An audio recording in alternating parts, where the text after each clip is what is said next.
ছিল বাঘ, হয়ে গেল বেড়াল। আসলে বাঘ কোনোদিনই ছিল না, ওটা একটা বেড়াল ছিল। আর বেড়ালটাকেই হাওয়া দিয়ে ফুলিয়ে বাঘ বানানো হয়েছিল। এবার হাওয়া বেরিয়ে যেতেই ফুস, আবার সেই বেড়াল, আবার সেই মিউ মিউ। বলুন তো কার কথা বলছি? বুঝতে পারেননি তো? একটু হিন্টস দিচ্ছি। তার থার্ড ওয়ার্ড ছিল মারাত্মক। কি রাজকীয় চমক, রাজার মতো তার চালচলন। তাকে ঘিরে থাকতো বিশাল পুলিশ বাহিনী, তার ছিল জেড প্লাস নিরাপত্তা ব্যবস্থা। এবার নিশ্চয়ই বুঝতে পেরেছেন। হ্যাঁ, ওই ভাইপো বাবুর কথা বলছি। আসলে ভাইপো তো আর আমাদের নয়, উনি হচ্ছেন পিসির ভাইপো। তো পিসি তাকে ফুলিয়ে ফাঁপিয়ে বাঘ বানিয়েছিল, আর তিনি, তার চালচলন ছিল বাঘের মতো। আর এখন তিনি হয়ে গেছেন বেড়াল। নমস্কার, আমি প্রদীপ দাস, আর আপনারা দেখছেন দেশপ্রেমিকদের চ্যানেল আমাদের ভারত। যারা প্রথম দেখছেন বা সাবস্ক্রাইব করেননি, তাদের কাছে অনুরোধ, চ্যানেলটি সাবস্ক্রাইব করবেন এবং ভিডিওটি লাইক করবেন।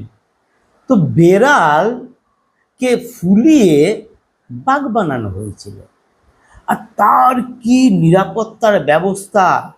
বাড়ির সামনে বিশাল পুলিশ বাহিনী, রাস্তার সামনে ঘিরে দেওয়া হয়েছে। কারণ রাজপুত্র বলে কথা, ভাইপো বলে কথা, কেউ যেতে পারবে না বাড়ির সামনে দিয়ে, কোনো গাড়ি যেতে পারবে না। ভাইপোর ঘুম ভেঙে যাবে, গাড়ির আওয়াজে গাড়ি যাবে, দূর দিয়ে যাবে, বাড়ির পাশ দিয়ে কেউ যেতে পারবে না। কারণ ওটা রাজপুত্রের বাড়ি না। সেখানে ছাউনি বানানো হলো, সেখানে এসি লাগানো হলো, পাখা লাগানো হলো, পুলিশের লোকজন এসে গেল, শয়ে শয়ে পুলিশি ব্যবস্থা। তো তারপরে কি হলো? তারপরে সব হুঁশ হয়ে গেল।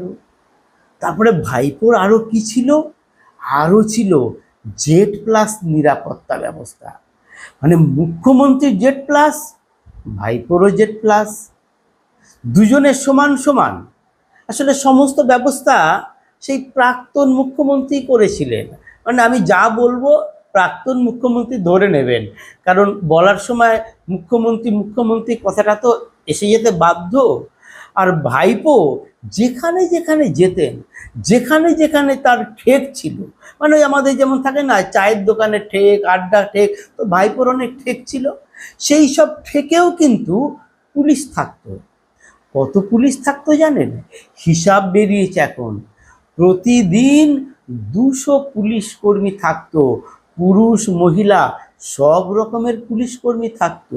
তারপরে জেড প্লাস নিরাপত্তার জন্য আলাদা ব্যবস্থা ছিল। তো সেই যে পুলিশ বাহিনী, 24 ঘন্টা তাদের ডিউটি, তারা 24 ঘন্টা ওই ভাইপোর বিভিন্ন ঠেকে এবং ভাইপোর বাড়ির সামনে ডিউটি করতেন।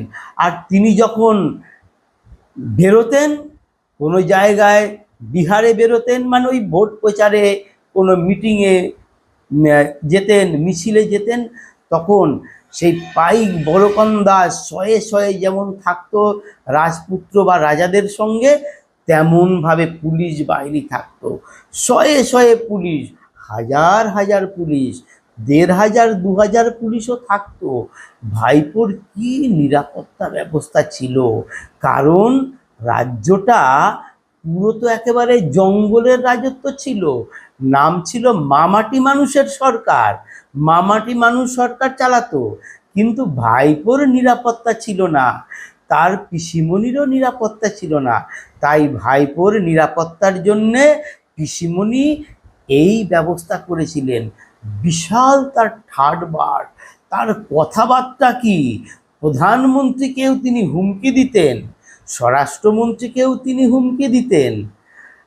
আর নতুন সরকার হওয়ার পর সমস্ত নিরাপত্তা ব্যবস্থা খতিয়ে দেখা হচ্ছে।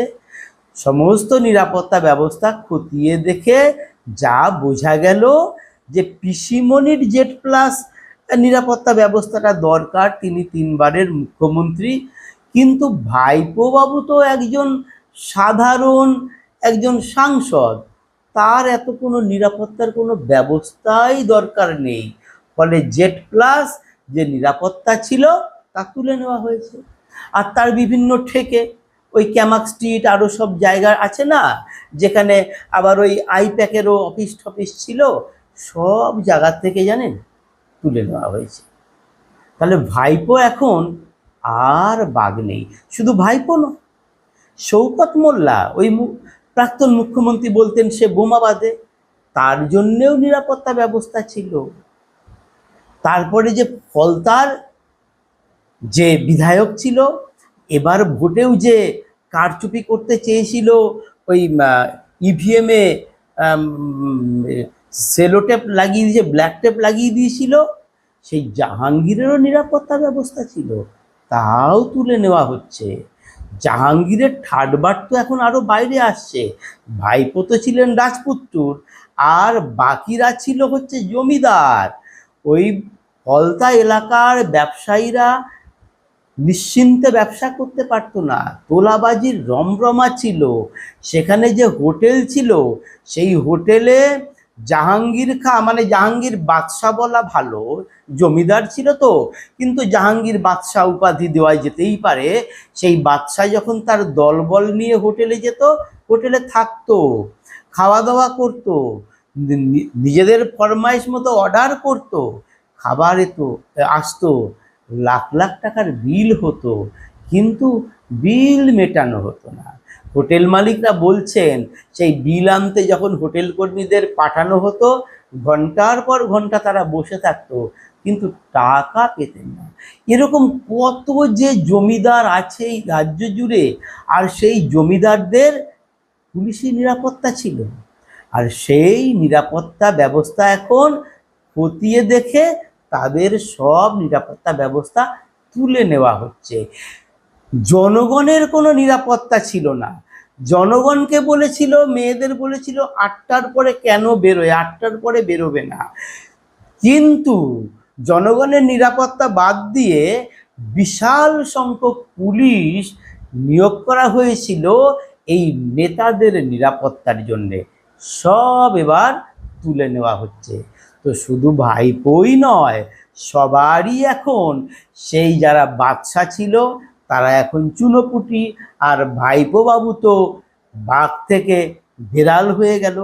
আর ভাইপো কোনোদিনই তো নেতা ছিল কি?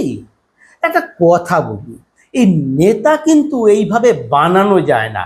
পিসি যেভাবে বানিয়েছে, আসলে পিসি কিন্তু জানেও যে নেতা এইভাবে হয় না, কিন্তু তিনি চেয়েছিলেন নেতা বানাতে। কিন্তু পিসি কিভাবে এই যে নেত্রী হয়েছিলেন, তিনি কিভাবে জনগণের নেত্রী হয়েছিলেন, সেটা কিন্তু তিনি জানেন। একটা ঘটনা বলি, যে ঘটনাটার কথা মনে হয় কেউই জানেন না। সেটা হচ্ছে এই যে মমতা বন্দ্যোপাধ্যায়, তখনও মমতা বন্দ্যোপাধ্যায় হননি, অগ্নিকন্যাও হননি। তো আমরা নিয়মিত রাইটার্স বিল্ডিংয়ে যেতাম, অনেক পরের কথা, সেটা সম্ভবত 99 সাল হবে, হ্যাঁ, 98-99 সাল। তো মোশাররফ হোসেন, তিনি হচ্ছেন বর্তমানের সাংবাদিক। বিভিন্ন রাজনৈতিক নেতা নেত্রীদের নিয়ে আলোচনা চলে সাংবাদিকদের মধ্যে। তখন মোশাররফ হোসেনকে বোধহয় একজন জিজ্ঞেস করেছিল, বর্তমান অগ্নিকন্যা লিখত, যে অগ্নিকন্যাটা তোমরা কি করে লিখলে? মোশাররফ হোসেন তখন আসল কথাটা বললেন। তিনি বললেন, আমি একদিন বারাসাতে গেছিলাম, সন্ধ্যার সময় বারাসাত থেকে ফিরছি, ব্যারাকপুর হয়ে তিনি কলকাতায় যাবেন।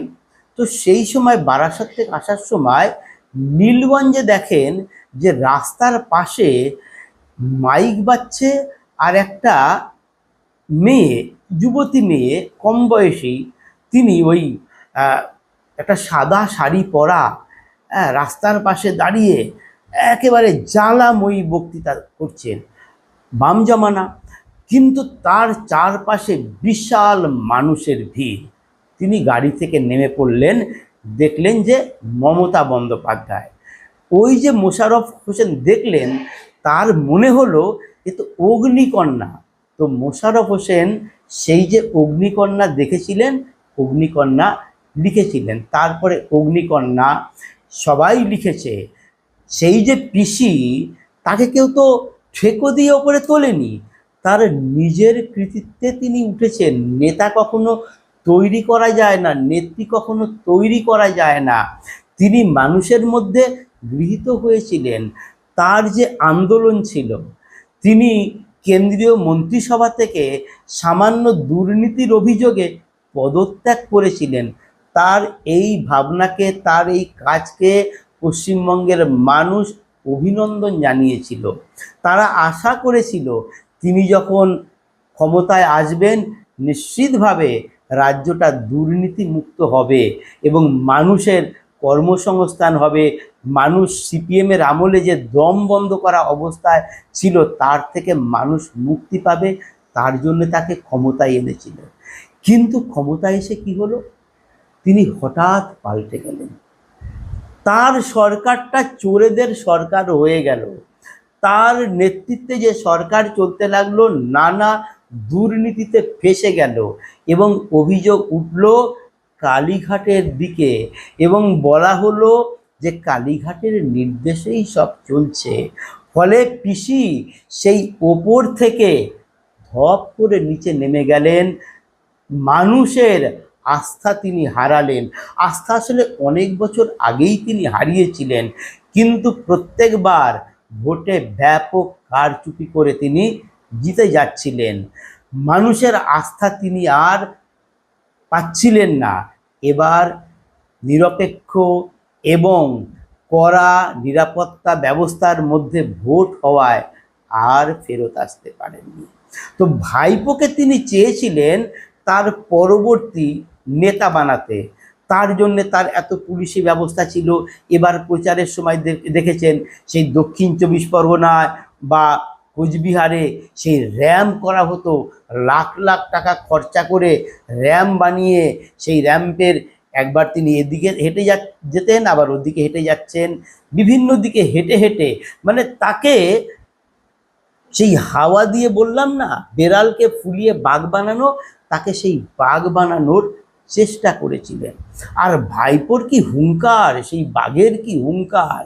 আরামবাগে যখন তার সাংসদের গাড়ি ভাঙচুর হলো ভোটের সময়, তিনি কি বললেন, 4 তারিখের পর আমি এখানে উপস্থিত থাকব, আমি ব্যবস্থা করব, রবীন্দ্রসঙ্গীতের সঙ্গে ডিজে বাজবে। তো 4 তারিখ তো পেরিয়ে গেল, ডিজে তো বাজলো না। তিনি বলেছিলেন, বাপের বেটা যদি হও তাহলে 4 তারিখে 12টার পর এখানে থাকো, তখন দেখে নেবে। মানে তিনি দেখে নেবেন কাকে, দেশের স্বরাষ্ট্রমন্ত্রীকে। তো 4 তারিখের পর থেকে তিনি গেলেন কোথায়, তার তো কোনো খবর পাওয়া যাচ্ছে না। কি যে হুঙ্কার তিনি ছাড়তেন, ভয়ঙ্কর যে সব হুঙ্কার, তা তো এমনিই 4 তারিখের ভোটে মানুষ সেই হাওয়া বের করে দিয়েছে। আর শুভেন্দু অধিকারীর সরকার, মানে শুভেন্দু অধিকারীর নেতৃত্বে যে বিজেপি সরকার ক্ষমতায় বসলো, সেই সরকার ভাইপোর ঠাটবাট একেবারে কাটছাট করে দিল।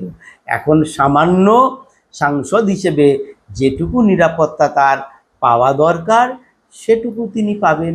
তাই বলছিলাম, ছিল বাঘ, হয়ে গেল বেড়াল। ওই ভুল হলো, আসলে বেড়াল ছিল, বাঘ বানানো হয়েছে। আবার সেই বেড়াল, আবার সে বেড়ালেই ফিরে এলো। আমার এই প্রতিবেদন কেমন লাগলো তা কমেন্টে জানাবেন, ভালো লাগলে শেয়ার করবেন। নমস্কার।